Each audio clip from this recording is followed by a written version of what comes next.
Bonjour France 3, bonjour Christophe Chastanet, c'est Diana Higby de Musicalement. On s'était vu sur un Artothèque et je suis très heureuse de vous retrouver ici, même si c'est pour des raisons un petit peu tristes.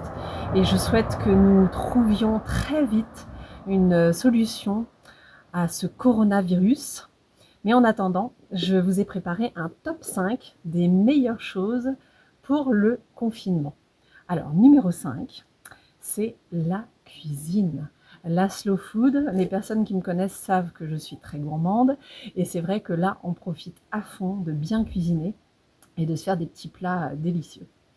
Numéro 4, l'école à la maison que je ne fais pas. Alors mon petit secret, c'est que je mets les enfants dans le jardin. Au bout d'un moment, ils s'ennuient.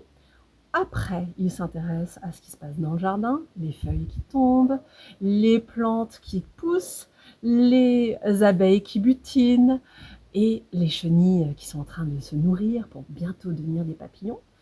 Mais au bout d'un moment, ils s'ennuient. Alors ils retournent vite vers leur cahier et leur lecture et ils font des mathématiques parce qu'ils sont tous les deux passionnés de mathématiques. Donc j'ai beaucoup de chance, mais je pense que ça vient aussi de l'ennui.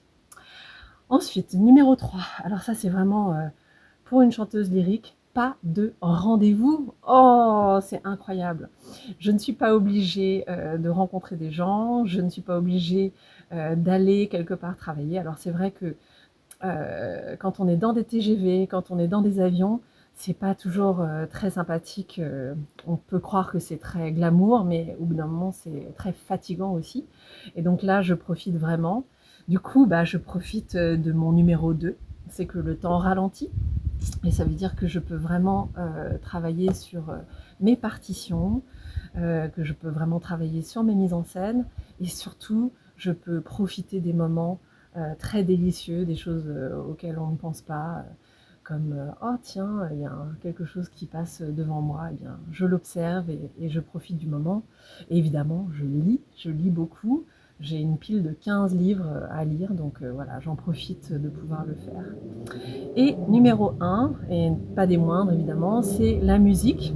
Saviez-vous que si on chante 15 minutes, eh bien ça équivaut à 1 heure de méditation. Donc j'ai instauré un petit rituel le soir avec les enfants, un petit peu avant de se coucher. On sort le karaoké et on fait toutes les musiques de tous les dessins animés qui existent sur la planète, les japonais, les français, les américains, et on se fait un petit rituel comme ça, on chante tous les soirs. Nous, c'est plutôt une demi-heure, et c'est vrai que c'est super sympa de se retrouver en famille et de faire ces choses-là. Voilà, c'était mon top 5. À très bientôt, et je vous embrasse tous.